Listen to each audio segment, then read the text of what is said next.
La última promesa: imagínate despertarte una mañana de diciembre y sentir que algo anda terriblemente mal, incluso antes de que ocurra nada. Imagínate salir por la puerta y no volver nunca más. Y ahora imagina a tu hijo, 33 años después, encontrando una caja de metal celada escondida en tu camión abandonado.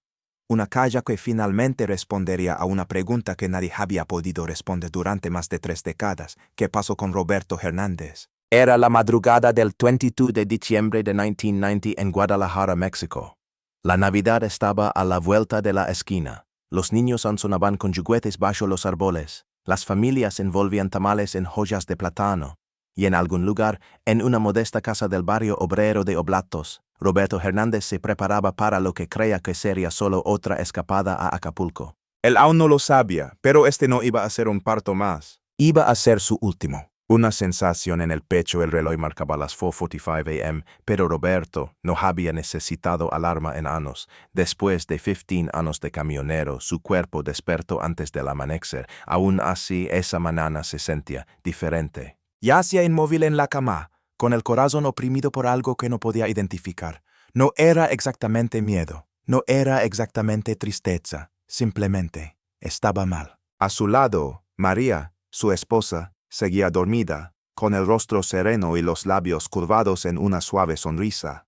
La observó, dejando que la imagen se le grabara en la memoria por razones que no comprendía. En la habitación de al lado, su hijo de 9 años, Javier, se acurrucaba bajo las sábanas, aferrado a un camión de juguete que su padre le había regalado la Navidad anterior. Roberto se incorporó, sacudiéndose el miedo, solo nervioso. Susurró para sí mismo, pero ni siquiera eso explicaba el sueño que había tenido. Su padre, muerto hacía tiempo, le había hablado, le había susurrado algo que no recordaba, algo urgente, algo definitivo. El ritual del adiós en la cocina, los aromas familiares de canela y piloncillo bulían a fuego lento mientras preparaba su café de ola.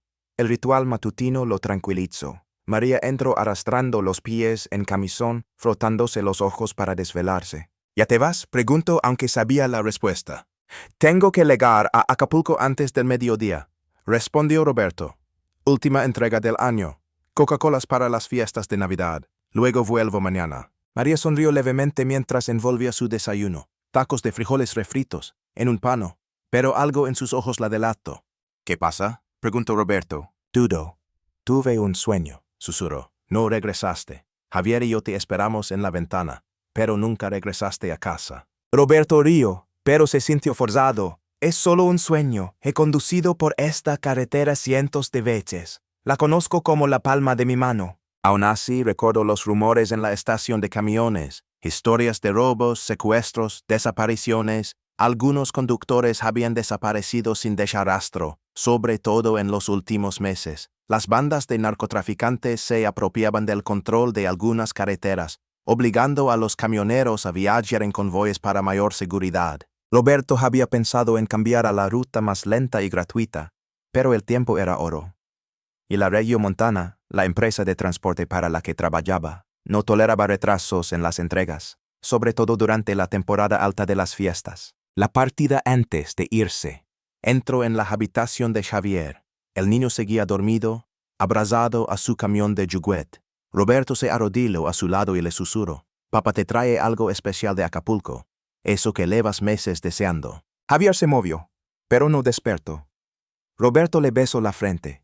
Lo arropó con más fuerza y salió de la habitación en silencio, con los ojos irritados. En la entrada, su camioneta Kenworth, azul marino con detalles dorados, parecía un gigante dormido, su orgullo, su libertad.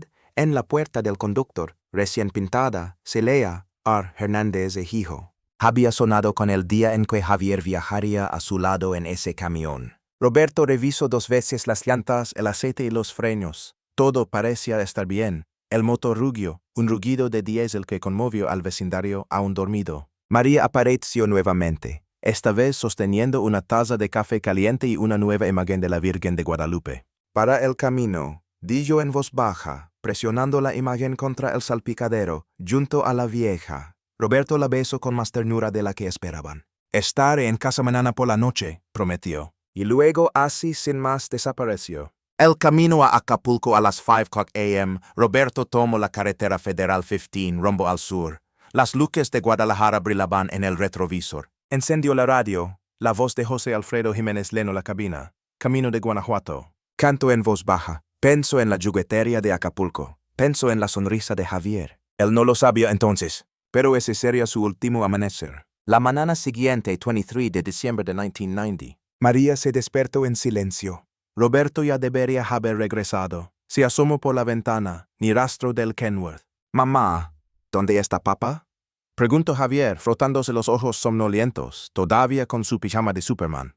«Volverá pronto, mijo», mintió forzando una sonrisa. Pero la verdad la aranó el pecho. Algo no andaba bien. Para la tarde del 24 cundió el pánico. Llamó a la regiomontana. Las oficinas estaban cerradas por Navidad. Luego y pasó el día de Navidad. Ninguna llamada, ningún camión, ningún Roberto. Y el silencio era ensordecedor. El camino vacío, una promesa rota. La mañana de Navidad no llegó envuelta en alegría, sino en silencio. Mientras el barrio de Oblatos bullía de risas, música y fuegos artificiales, María estaba sentada en la entrada, abrazando a Javier, quien aferraba un dibujo que había hecho para su padre.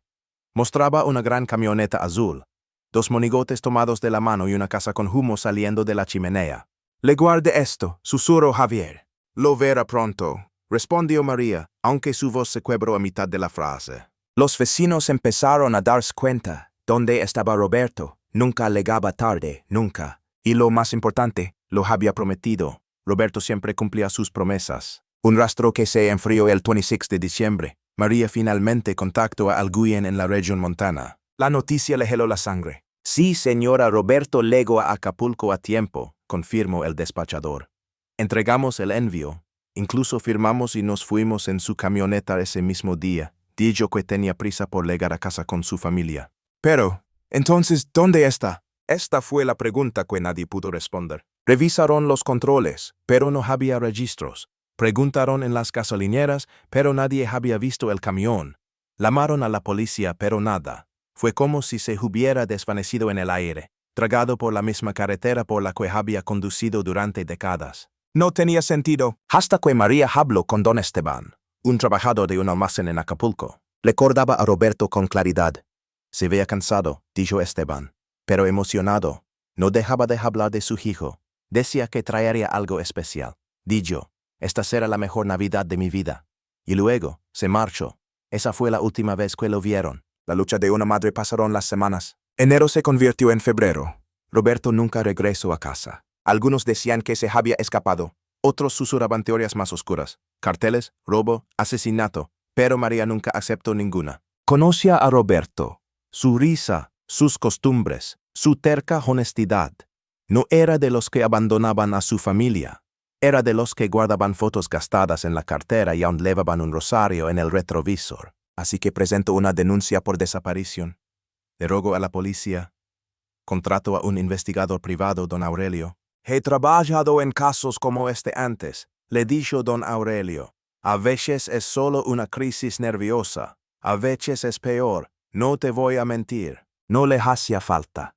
María ya sentía la verdad oprimiendo su pecho. Susurros desde la carretera a mediados de 1991. Surgieron más informes. Otros camioneros desaparecieron sin dejar rastro. Algunos fueron encontrados muertos en barrancos. Otros nunca fueron encontrados. «Algo está pasando por ahí», dijo don Aurelio en voz baja. «Puede que su marido haya sido atrapado en algo más grave. Rutas de contrabando, secuestros, robos organizados. En este país, señora, los malos no piden permiso. Se llevan lo que quieren». Pero Roberto no llevaba nada de valor. «Ah, pero sí», dijo el detective con gravedad.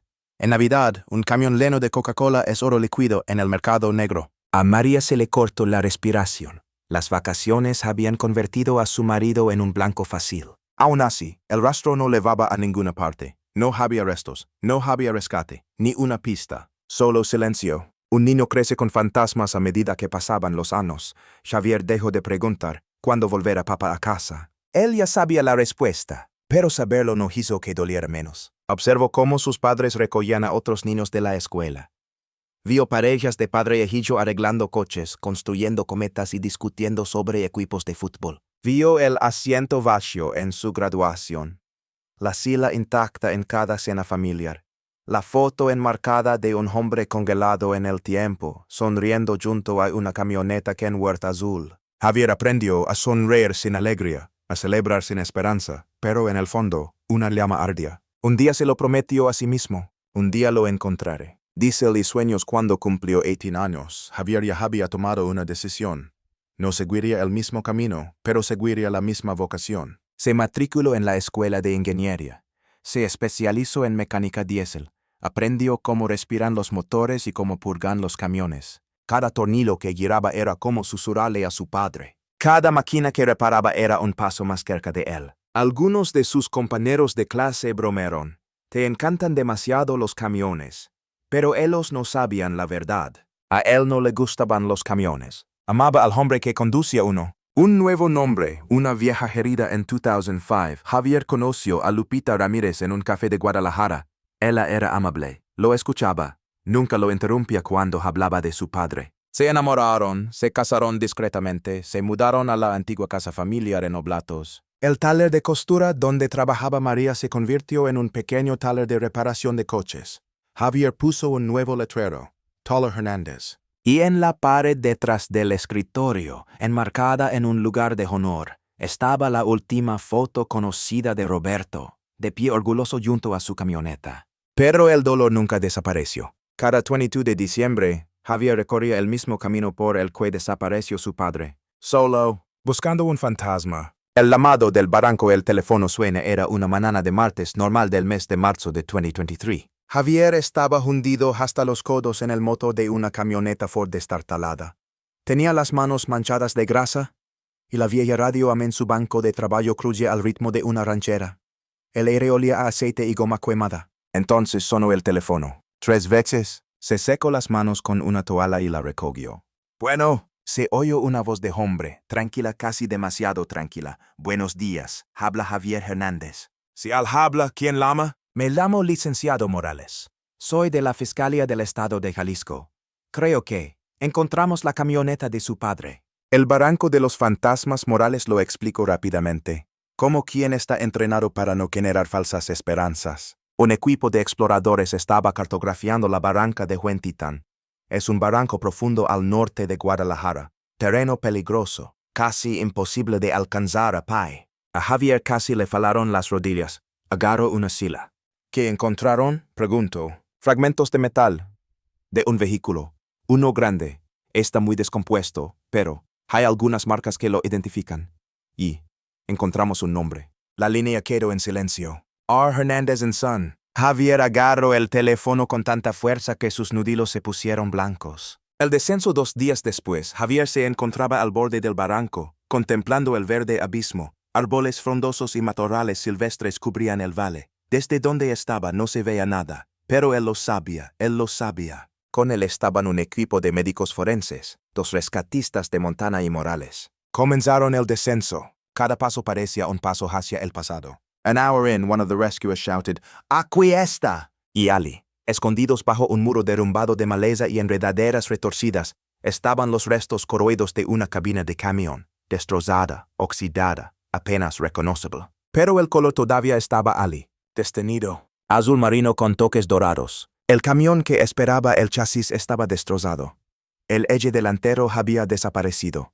La naturaleza se lo había tragado casi todo. Pero no había ninguna duda. Era el Kenworth de Roberto. Las palabras pintadas de oro apenas eran visibles en la puerta. R. Hernández & Son. Javier cayó de rodillas. El camión de su padre había esperado 33 años. Solo, oculto, pero no perdido. Había más. Ven a ver esto, dijo Morales, señalando algo soldado debajo del asiento del conductor. Casi lo perdemos. Una caja de metal, completamente intacto. Estaba soldado y cerrado. Acero grueso, pequeño como una caja de zapatos, pero reforzado. ¿Quién lo construyó? Nunca quiso que lo encontraran. O tal vez querían que solo la persona adecuada lo encontrara. Trajeron la caja a la superficie esa misma tarde. En la fiscalía, utilizaron herramientas especializadas para abrirlo. No se encontraron artefactos explosivos, no se encontraron drogas, no se encontraron radiobalizas. Solo una cosa dentro, memoria. Javier pidió que lo dejaran solo para abrirlo completamente. Estaba sentado en una oficina tranquila,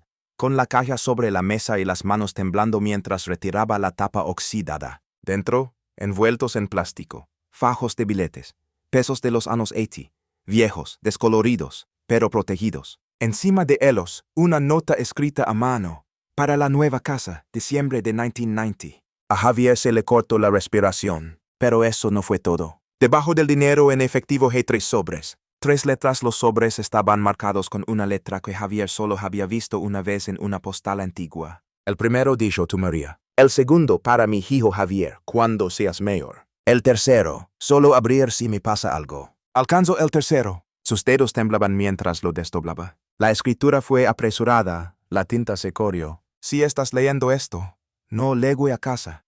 No sé qué pasó, pero me preparé. Hay dinero, hay instrucciones, hay cosas que no pude decir en vida. Por favor, perdóname. Dile a mi hijo que lo quiero. Dile que estaba orgullosa de él incluso antes de que creciera. Javier apretó la carta contra su pecho y lloró. Por primera vez en 33 años, su padre había hablado. Las lágrimas de Lupita esa noche de regreso a casa. Javier se sentó en la mesa de la cocina con Lupita. La caja estaba abierta entre ellos. Él acogió uno de los sobres, el dirigido a María. Ella no lo abrió. ¿Crees que ella lo sabía?, preguntó Lupita en voz baja. No, susurró Javier, pero ella siempre tenía esperanza. Cada Navidad, nunca se rendía, incluso cuando sonreía. Sabía que una parte de ella esperaba. Lupita se acercó y tomó su mano. Ya está en casa, dijo. Javier asintió, pero no estaba listo para abrir la carta final. Todavía no. No hasta que lo supo todo. La pista final en la esquina inferior de la caja, debajo de la última capa de billetes. Javier encontró algo que no había notado antes. Un pequeño cuaderno en espiral. Viejo, amarillento, frágil. Era un diario de viaje. Roberto's. Página tras página, llena de letra clara, números, rutas, costos de combustible y pequeñas notas sobre restaurantes, cabinas de peaje, amaneceres siguiente que conoció en el camino. Y una entrada, fechada el 22 de diciembre de 1990. No dormí bien. Volví a sonar con papá. María también tuvo pesadillas. Es extraño cómo nos sentimos, pero tengo que irme. Tengo que terminar esta entrega y volver con ese juguete que quiere Javier. Solo una carrera más, un viaje más. Javier cerró el libro con el corazón pesado por una verdad que siempre había sospechado. Su padre sabía que algo andaba mal, y de todos modos se había ido. El hombre del diario El Mundo Oculto de Roberto durante días.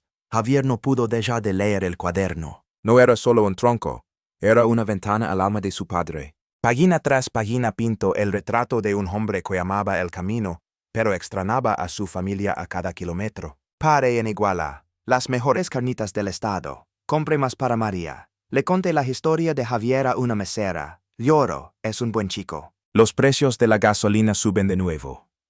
La región está recortando gastos, acelerándonos. Ya ni siquiera tenemos tiempo para descansar. Me encontré con Shema en la estación. Se ve cansado. Dice que la cosa se está poniendo peligrosa. Me dijo que evitara la venta de noche.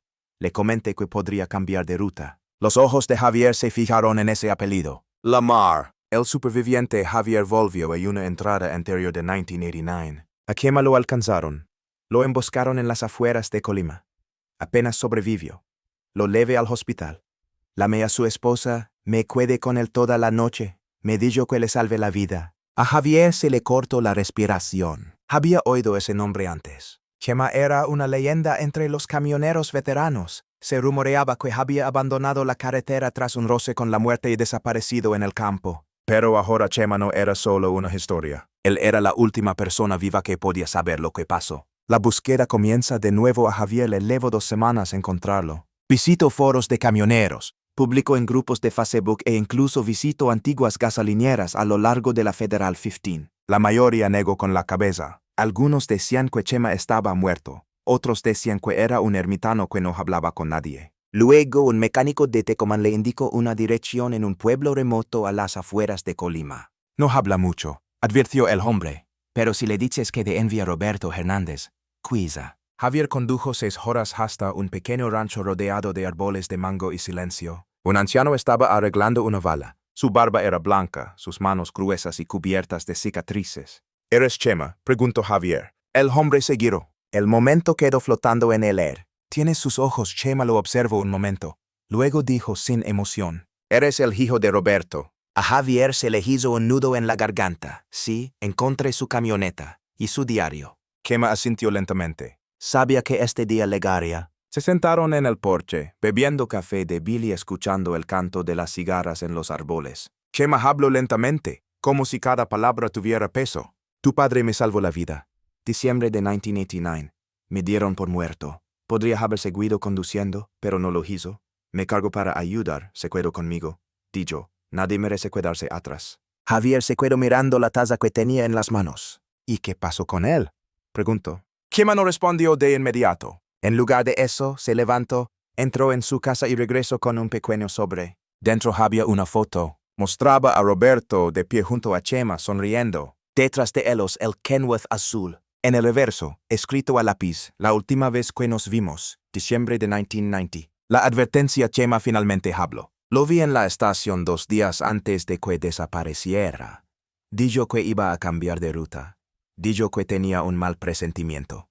Ambos lo teníamos. Las carreteras estaban malas en aquel entonces. Javier se inclinó. ¿Qué quieres decir con malo? Controlados, susurró Chema, por hombres armados. No les importaba quién fueras. Si tu cargamento valía algo, te capturaban. La boca de Javier se secó. Entonces, ¿por qué se fue? Chema levantó la mirada con los ojos llorosos. Por ti. Quería traerte ese regalo. Dijo. Solo es una carrera más, se lo prometí a mi hijo. Un silencio se instaló entre ellos. Entonces Chema dijo algo que dejó a Javier helado hasta los huesos. Sabía que quizá no regresaría, por eso hizo esa caja. De vuelta a casa, Javier condujo a casa en silencio. La carretera era larga y vacía como lo había sido 33 años atrás. Pero esta vez no solo estaba persiguiendo un fantasma. Él lo llevaba en brazos, en un cuaderno, en una carta, en una foto. De regreso en Guadalajara, Lupita lo saludó con un abrazo. ¿Encontraste lo que buscabas?, preguntó. Javier no respondió de inmediato. En lugar de eso, sacó el último sobre, el que decía, para mi hijo Javier, cuando seas grande. Y finalmente lo abrió. La carta, la letra era firme, casi desafiante. Si estás leyendo esto, hijo mío, es que no llegué a casa. Lo siento. No porque me haya ido, sino porque rompí mi promesa. Quería enseñarte todo. A conducir un embrague, a cambiar una llanta, a arreglar un motor. Pero sobre todo, quería enseñarte a ser un hombre. Y sé que ahora lo eres, porque descubriste esto. Espero que ames a tu madre. Espero que respetes su fuerza. Ella lo dio todo por nosotros. Sé mejor que yo, sé más sabia que yo.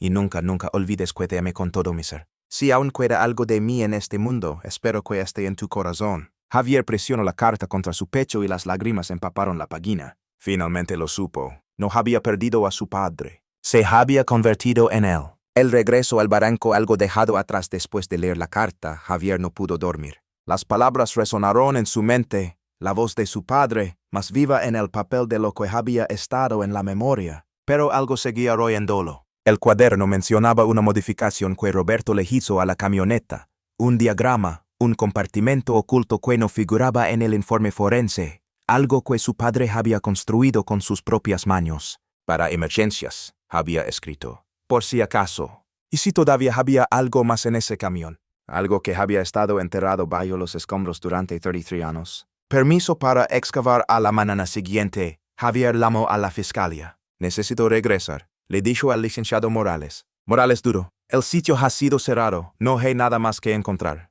Creo que sí, insistió Javier. Mi padre era un hombre precavido. Le construyó algo a ese camión, un compartimento secreto. Morales suspiró. Necesitaremos una autorización especial. Y un ingeniero estructural. Esa cabina apenas se sostiene. Lo pagaré todo, dijo Javier sin pestañear. Solo dame una oportunidad más. El segundo descenso. Una semana después, Javier se encontró nuevamente en la barranca de Huentitán, de pie junto al esqueleto del Kenworth. El aire era húmedo, los insectos más ruidosos, pero el naufragio seguía donde se había estrellado hacía tantos años, medio enterrado entre enredaderas y silencio. El equipo forense había establecido un perímetro de seguridad. Un generador zumbaba cerca. La cabina del camión estaba estabilizada con un andamio de acero. Javier les entregó el cuaderno, mostrándoles el diagrama que Roberto había dibujado.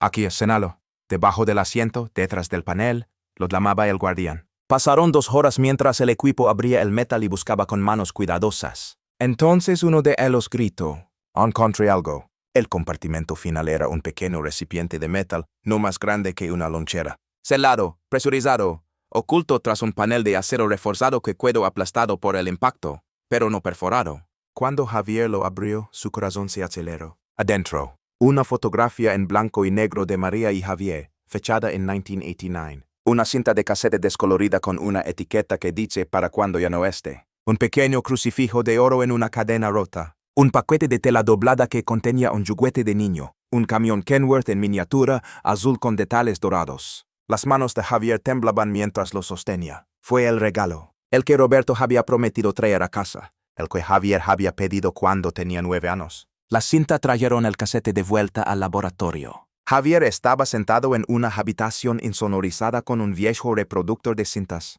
Un técnico limpió cuidadosamente el carete y lo insertó. La cinta hizo clic, y entonces la voz de su padre. «Hola, mi hijo. Si estás escuchando esto, no regrese. Quizás el camino me atrapó. Quizás fue solo el destino. Pero quería dejarte algo más que una camioneta o dinero. Quería dejarte mi voz. Probablemente ya eres mayor. Quizás tengas familia. Quizás conduzcas tus propios caminos. Solo recuerda, estoy orgulloso de ti. Siempre lo estuve, incluso antes de que nacieras». Javier cerró los ojos y las lágrimas corrieron por sus mejillas. Era la primera vez que escuchaba la voz de su padre en 30 años. Fragmentos de un legado. El crucifijo ahora colgaba del espejo retrovisor de Javier. El camión de juguete estaba sobre su escritorio en casa. La foto quedó en la pared junto al retrato de boda de María. ¿Y la cinta? Javier hizo copias digitales. Guardándolas en 3 discos diferentes, se había vuelto algo sagrado. El mundo finalmente escuchó la despedida de Roberto. Y Javier ya no era un niño con preguntas, era un hombre con respuestas. El último viaje en abril de 2023, Javier hizo un último viaje en su camioneta. Siguió la misma ruta que su padre había tomado en 1990. Las mismas paradas, las mismas gasolineras, los mismos caminos largos y sinuosos por Jalisco, Michoacán y Guerrero. Pero esta vez no estaba buscando, se estaba despidiendo. En un desvío al borde de un acantilado cerca de Iguala, se detuvo y salió. Abrió el reproductor de casetes que había traído consigo, lo colocó sobre el capo y presionó play. La voz de Roberto llenó el aire una última vez, y Javier, de pie bajo el mismo sol que había visto partir a su padre hacia 33 años, susurró: «Llegaste a casa, papá. Por fin llegaste». Una voz de esperanza. 3 meses después, en junio de 2023, la noticia ya se había extendido. Los medios de comunicación retomaron la noticia del camionero desaparecido, finalmente encontrado después de 30 años. No fue solo un titular local, sino una noticia nacional. People called it El Milagro de la Barranca, The Miracle from the Ravine. Camioneros de todo México comenzaron a compartir la historia. Se publicaron fotos antiguas. Se recordaron los nombres de los desaparecidos. Las familias contactaron a Javier, haciéndole preguntas, compartiendo su dolor, con la esperanza de encontrar la misma paz que él finalmente había encontrado. Javier se dio cuenta de algo. La historia de su padre ya no era solo suya, era de todos ellos. La decisión una mañana, mientras tomaba café en la cocina ahora silenciosa donde su madre antaño cosía durante horas, Javier recorrió con la mirada el antiguo taller, las herramientas, las fotos enmarcadas, el rincón intacto donde ahora estaba el camión de juguete azul. Entonces entró su hija Sofía. Tenía 13 años, vestía su uniforme escolar y llevaba un cuaderno en la mano. «Papi, Dillo, escribí un ensayo sobre el abuelo. Quiero leerlo en clase». Javier sonrió.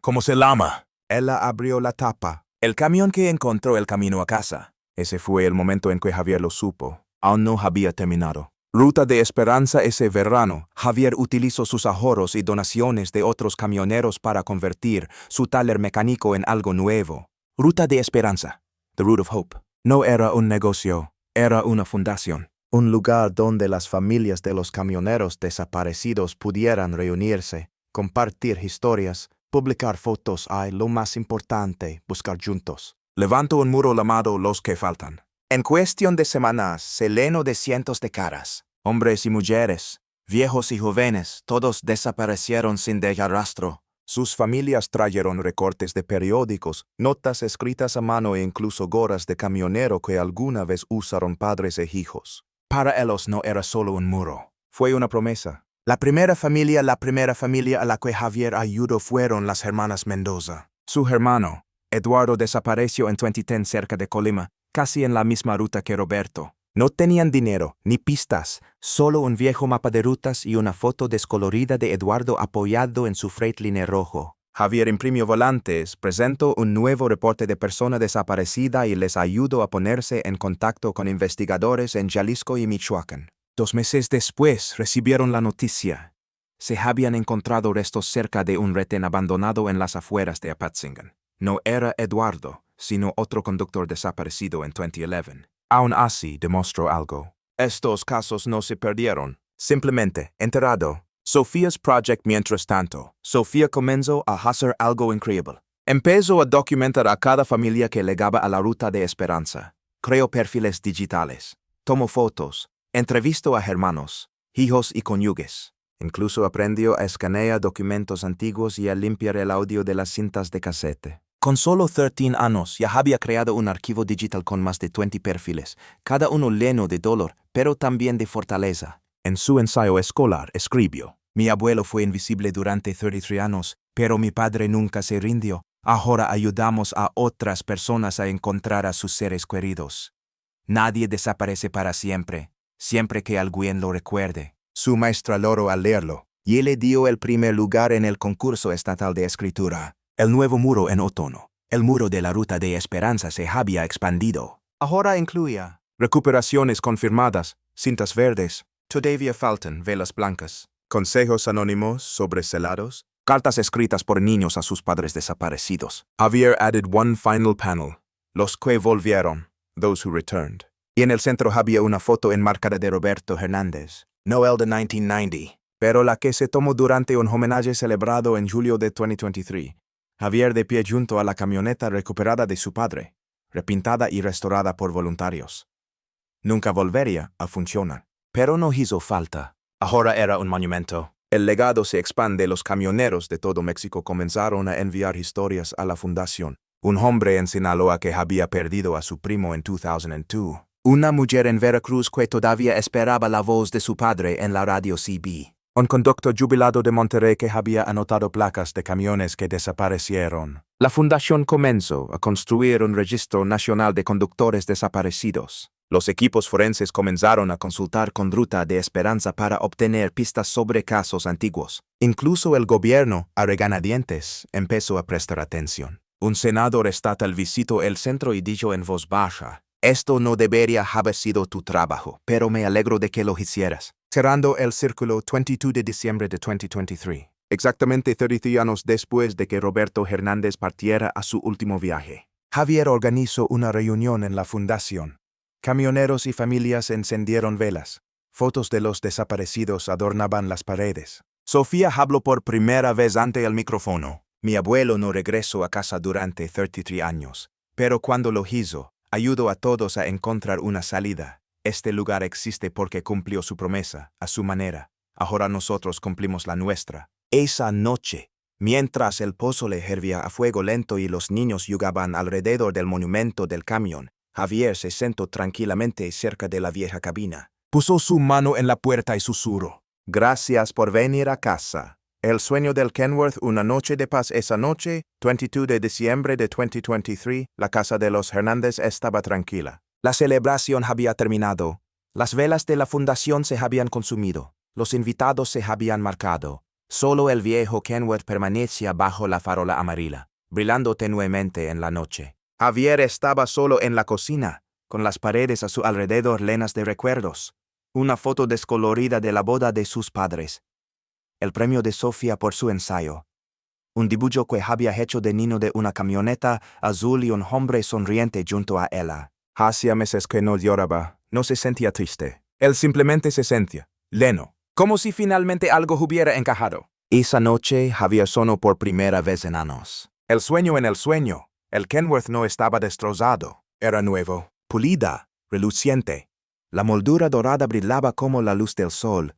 El nombre en la puerta, Ar Hernández Ejicho, era limpio y audaz, intacto por el óxido y el tiempo. Y a su lado estaba Roberto. Llevaba su chaqueta de trabajo, sonreía con los brazos cruzados, no embellecía, no parecía un fantasma, simplemente presente. Javier se acercó, incapaz de hablar. Roberto le puso una mano en el hombro y simplemente dijo: «Lo hiciste bien, mijo». Luego abrió la puerta del pasajero y señaló hacia el interior. «Ella es tuya ahora». Antes de que Javier pudiera preguntar algo, el motor rugió y cobró vida. «Why entonces?» Se despertó. Una mañana después Javier salió justo antes del amanecer. El aire era fresco, las calles estaban tranquilas. Y en el aparcamiento, el auténtico Kenworth yacía como un monumento dormido. No es nuevo, no brillante, pero sagrado. Pasó una mano por el panel de la puerta. Quizás ahora era suyo, pero siempre sería el primero de su padre. Dentro del taxi, Sofía había dejado algo la noche anterior. Su cuaderno de entrevistas, ahora terminado y etiquetado, Legados de la carretera, Vol. 1. Había dibujado un pequeño corazón al lado del nombre de Roberto. El llamado de Chiapas 2 días después, la fundación recibió un mensaje de voz. Era de una mujer de Chiapas.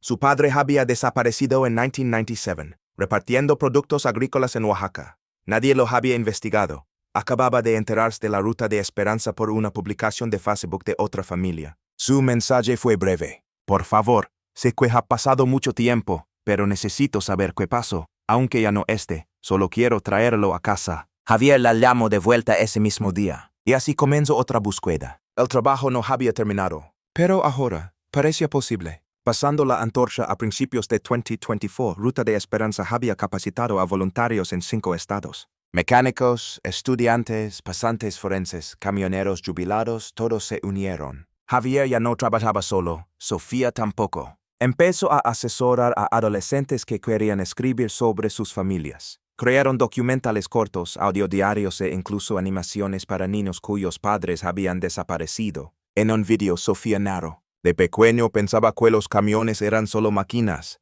pero ahora lo sé. Llevan el amor, el sacrificio y la esperanza de familias enteras. Y a veces, llevan a la gente a casa». La campana del aniversario el 12 de marzo de 2024.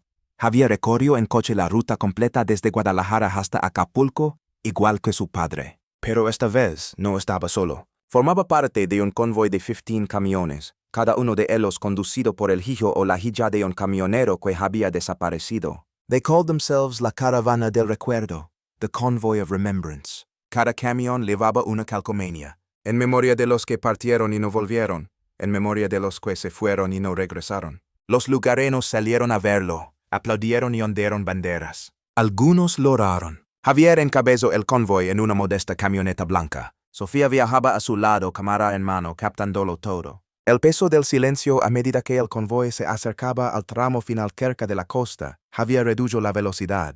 La carretera tenía una curva igual que en 1990. Los mismos puntos de referencia.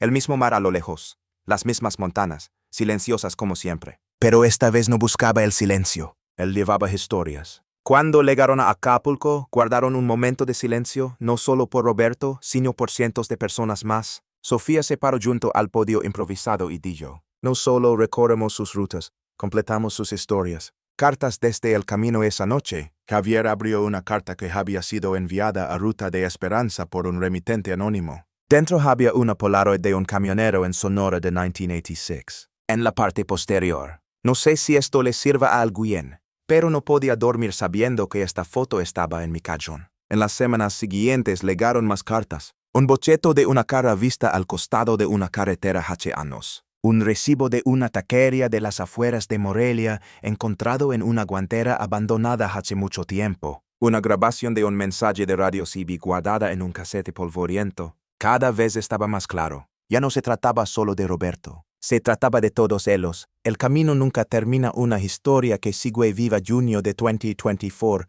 un año después del hallazgo de la camioneta de Roberto Hernández. Las paredes de Ruta de Esperanza ahora albergaban más de 400 rostros. Cada uno de ellos un camionero, una hija, un hermano, un hombre perdido que esperaba volver a casa. El taller convertido en fundación se había convertido en algo más que un monumento conmemorativo.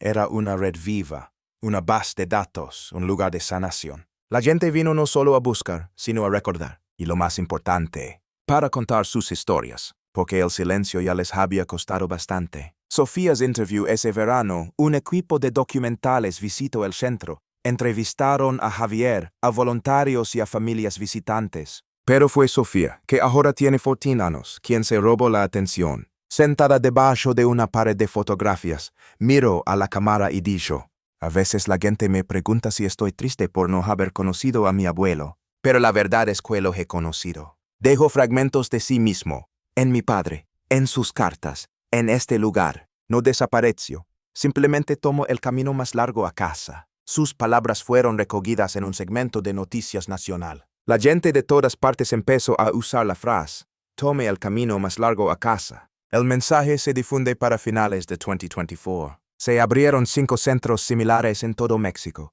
siguiendo el modelo de la Ruta de Esperanza. Se han reabierto más de 60 casos sin resolver. 9 familias recuperaron los restos y finalmente enterraron a sus seres queridos. Las empresas de transporte comenzaron a ofrecer seguimiento GPS a conductores independientes de forma gratuita. Y en las escuelas, los estudiantes leen ensayos como el de Sofía en la clase de literatura. Lo que comenzó como la pregunta de un niño, ¿dónde está mi papá?, se había convertido en un movimiento. Un recordatorio de que incluso en la pérdida podemos construir un propósito. Incluso en el silencio podemos escuchar una voz. El cumpleaños de Roberto 3 de septiembre de 2024 habría sido el cumpleaños número 64 de Roberto Hernández. Javier y Sofía lo pasaron tranquilos en casa, comiendo pan dulce y mirando álbumes de fotos antiguos.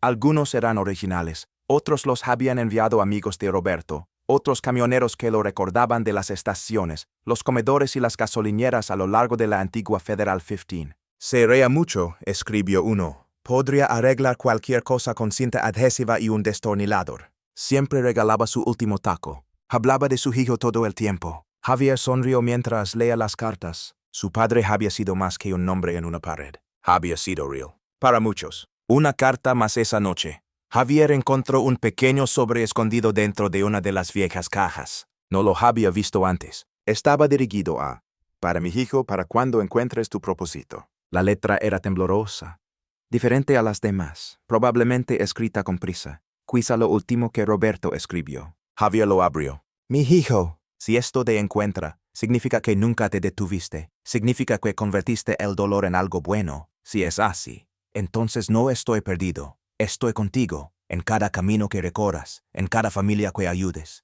Algunos hombres construyen casas, otros construyen legados. Supongo que el mío se hizo con diésel, oraciones y tu nombre pintado en la puerta de un camión. Gracias por cumplir tu promesa. Javier no podía moverse. Por una vez, no había nada más que decir. Solo gratitud. El camino por delante. In December 2024, Ruta de Esperanza hosted its second annual Caravana del Recuerdo. En esta ocasión participaron más de 50 camiones. Familias se alinearon en las calles de Guadalajara. A medida que pasaba el convoy, la gente sostenía carteles que decían, «Bienvenido a casa, papá». Nunca los olvidamos. 33 años después, aún seguimos. La cabina original del Kenworth, ahora montada en un remolque personalizado, encabezó la procesión. Javier estaba de pie junto a él, con la mano sobre el marco y la mirada hacia adelante. Ya no perseguía el pasado. Estaba conduciendo hacia el futuro. Las últimas palabras al terminar el video, volvemos a la voz de Roberto Hernández. Sus últimas palabras de la cinta de casete recuperada. Si no regreso, dile a mi hijo que lo ame. Dile que cumplí mi promesa. Como pude. Dile que el camino nunca termina, millo. Simplemente te lleva a casa. Fundido en negro. Si esta historia te conmovió, si crees en la fuerza de la familia, el poder de la memoria y la importancia de nunca rendirse, me gusta este video, suscríbete para conocer más historias reales que inspiran. Comparte esto con alguien que todavía espera respuestas, y en los comentarios, cuéntanos a quién estás esperando, porque tal vez tu historia sea la próxima que ayudemos a terminar. Pero el camino continúa.